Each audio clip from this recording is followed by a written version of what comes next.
The following is not meant for children, has been edited by Cute Stuff, and is brought to you by support from Patreon.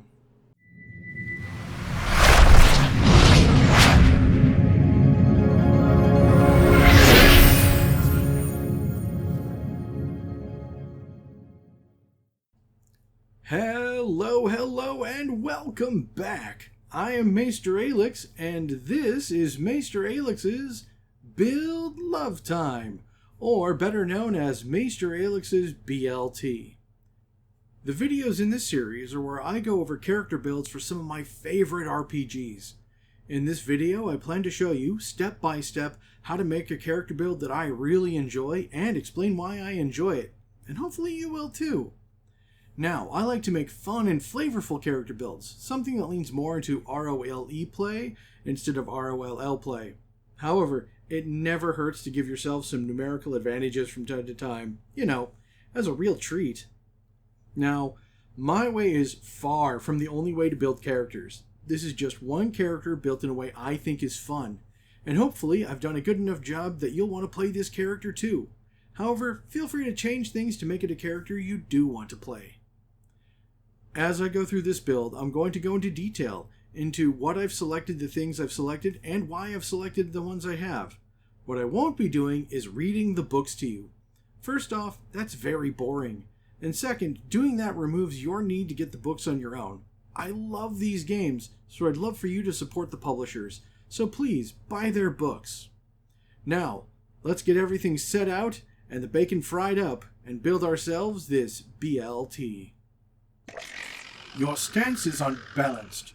You're leaning forward, throwing yourself into the swing too desperately. Because I have to put everything I am into this strike. I'm all they've got left.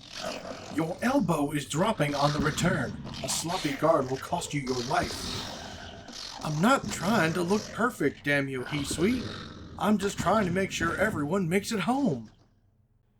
And this week we have two fantastic pieces of art from Stefano Romano, and it's Jack in his journey, first in his Green Ranger outfit, which, looks really good, and I love the brass piping, and then in his elevated White Ranger outfit, which looks so clean and so nice, and the sword looks so much better. And if you want a piece of art by Stefano Romano, you can find them at Star Dropkick over on X, or at their website, romanostefano.com. Today's BLT is for the Power Rangers RPG by Renegade Games. The character today is Jack Beaufort, the Relic Weapon Master, a green and white ranger with something extra special in his arsenal. Jack is a teenager with attitude who lives by a strict code of southern hospitality and politeness. One day, while clearing farmland, he discovers the Emerald Blade, an ancient two-handed relic sword hilt that projects a green energy blade. Now, being part of the Power Rangers universe, he's not exactly surprised by things falling out of the sky. He just wished it didn't happen in his field. Housed within this weapon is the sentient spirit of the ancient warlord, Daimyo Hisui. Daimyo Hisui has been part of this unique relic blade for countless millennia, passing through time, searching for that one person with the right temperament and the right attitude. He never expected a down-to-earth farmhand from a backwater planet to be a potential candidate, but fate has a way of bending these things.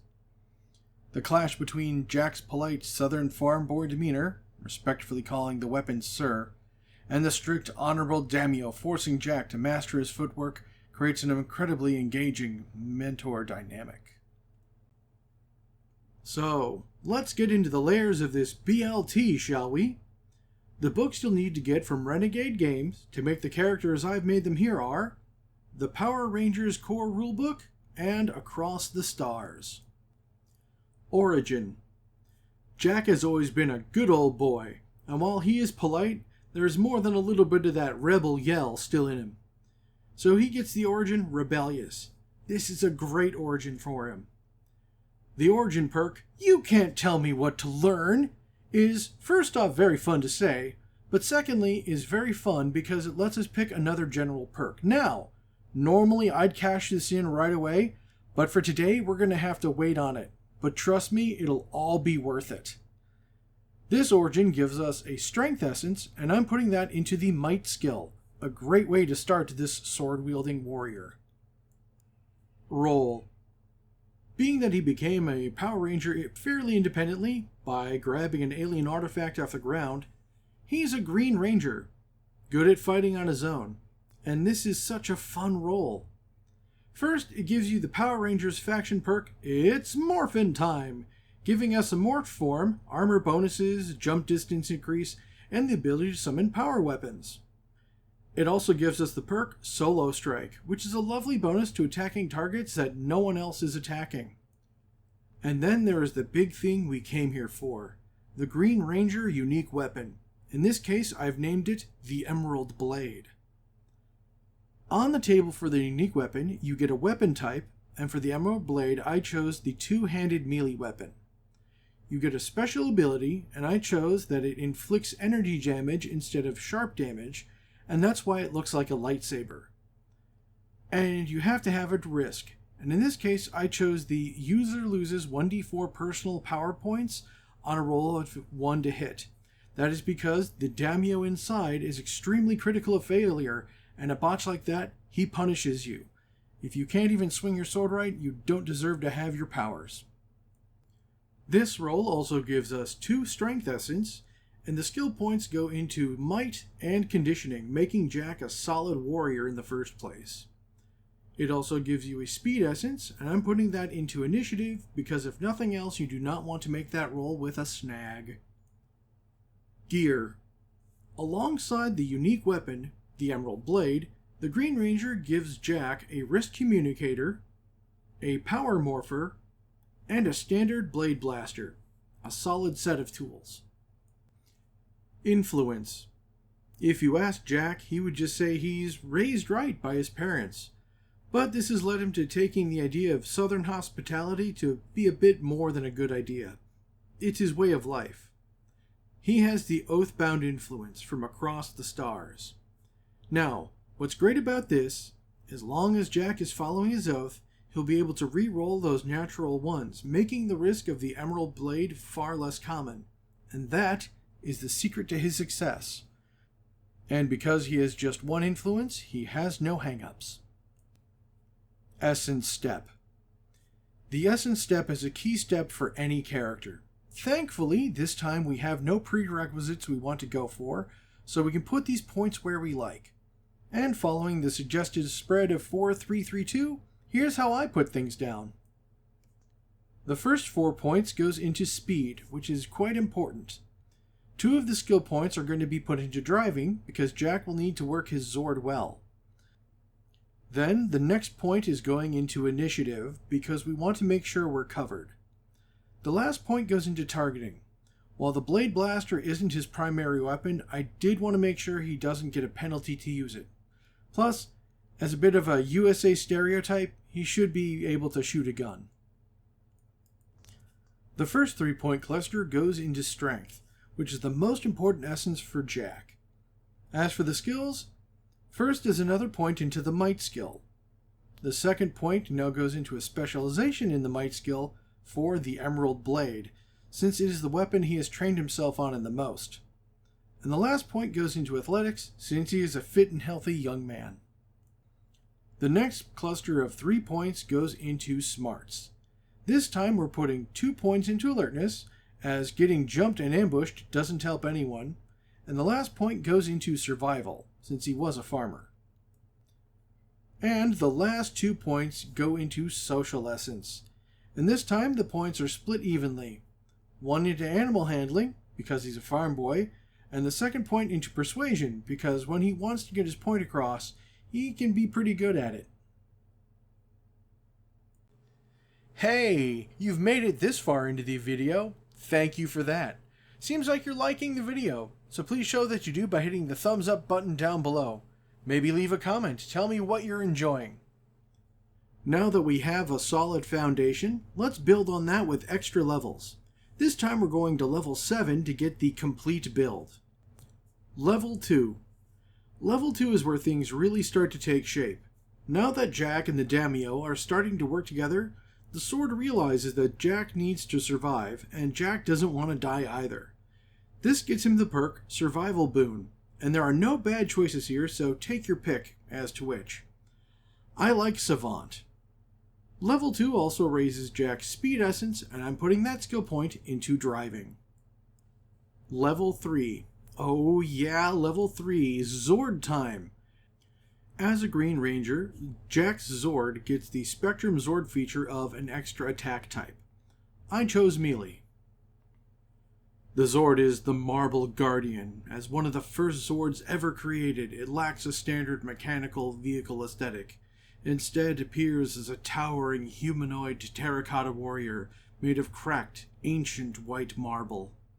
When Jack inserts the emerald blade into the control pedestal, glowing jade green energy violently flares through the marble cracks, acting as connective tissue that brings the heavy stone to life. This Zord carries what looks like a katana and a wakizashi. This level also raises Jack's Social Essence, and I'm putting that skill point into Persuasion. Large Zords tend to make for good arguments. Level 4. And here's where it all changes for the better. After a long while of fighting with the Emerald Blade, and fighting with the Daimyo, they have come to an understanding, and Jack has unlocked his true potential. Their combined powers are unlocked, and their connection to one another, the Marble Guardian and the Grid, is deepened.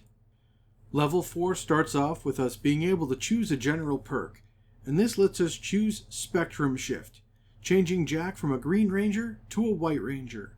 Now, doing this, there is a lot of things we need to change. But before we do that, remember that extra general perk we got from Rebellious? It's time to cash that in. Take the general perk Grid Spectrum Echo from Across the Stars to have Jack maintain his unique weapon, the Emerald Blade. First, from White Ranger, we get the perk Grid Relic Weapon, which is just the Emerald Blade awakening to more power. For Jack, at this level, I chose Fast Draw because he is now an excellent swordsman with the Emerald Blade, and Zord Control. Second, the Zord we have changes from a Green Ranger Zord to a White Ranger Zord. That means the Marble Guardian loses its extra attack, but gains the trait Auxiliary Zord. Visually, the two bladed weapons are put together to become one two-handed weapon, a Zord-sized version of the Emerald Blade. I like to call it the Jade Saber. Next, the Survival Boon is replaced by Follow Me, a very handy perk, especially if no one else has it. If there is another player in the team that does have it, and might have a better initiative skill, consider swapping out the Relic Weapon's Fast Draw for Intelligence. The next step is to add another Zord feature, and since this Zord is now an Auxiliary Zord, it meets the prerequisite to feature a Relic Key, which is, of course, the Emerald Blade itself. Relic Key is very thematic and potent Zord feature. And last, and certainly not least, we get a Smarts Essence increase, and I felt the best skill to be raised at this time is Alertness. Level 5. This level, the bond between the team only deepens. First, Jack gets the perk Extra Attack, which works exactly as you think it does. Then, his Southern Hospitality is showing how well it works, by gaining the perk Inspiration, which is usable at all times, which is great. Then, being a 5th level, there is a choice off the Zord growth table, and this time I'm choosing a +1 damage to one attack type, and that would be the Jade Saber attack. This level also gives Jack a Strength Essence increase, and since he gets more attacks, let's make sure they land by giving him +1 to the Might skill. Level 6. Jack and Daimyo Hisui have come to a total harmony.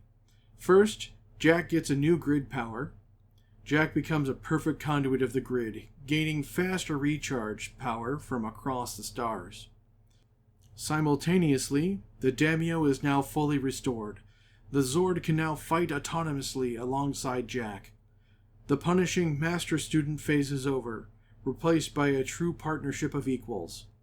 They gain the Zord feature Sentience from Across the Stars. Level 6 also raises Jack's smart essence, and since he spent so much time around an ancient intelligence, I'm putting that point into culture. Level 7. And here at level 7, the bond between the two entities grows even further. They gain another relic weapon trait, and I like the idea of energy blasts, but any of them will work. This level grants us a social essence, and this time I'm putting that skill into performance. And, as far as what I wanted to make for Jack, Damio Hisui, and the Marble Guardian, I'm done. This all started off asking, can I put a Green Ranger's unique weapon together with a White Ranger's relic? And the answer is yes. And then as I wrote out the levels and progressions, the story wrote itself. The cynical old blade that has seen everyone else die, and the hard-working, salt-of-the-earth man with a code, delightful. They grow and learn together, and I love the idea. And of course, a Zord with a massive energy blade is also really cool. Alternatives. There is a lot of alternative ideas, but they're all small ideas, mostly around what options you pick for your unique and relic options. For example, you could choose the survival boon that grants you 360-degree vision, and then the relic option that gives you a proximity alarm. Or, instead of a two-handed weapon, you could pick the ranged weapon option and refocus your skills on targeting, and have Jack's more United States gun focus shine through. Another option is instead of having the weapon inflict energy damage, you could choose the option that calls the Zord in half the time, and then keep Zord control to cut that time in half again, potentially instant summoning by comparison. And last, there is the option to have the relic weapon have the intelligence trait over something like fast draw. This also works well at the same time if you change the drawback to have the handle always exist. Well, with all of that being said, here's where I'm going to say thank you all for joining me. Please remember to like, comment, and of course subscribe. It's a little click for you, but a really big deal for me, and I greatly appreciate everyone who does. If you have enjoyed this video, check out the links down below for links to my artist, my editor, my merch market, and of course my Patreon campaign, where you can get yourself a variety of awards, including early access to all of my videos. Thank you all for joining me, and I shall see you all on the next one. This is a special shout out to all my wonderful supporters over on Patreon. Aaron Smith, Dennis Detman, Drew Betts, Harry Thompson, Mark Milius, and Takashi Yamato. Thank you all so much. These videos wouldn't exist without you.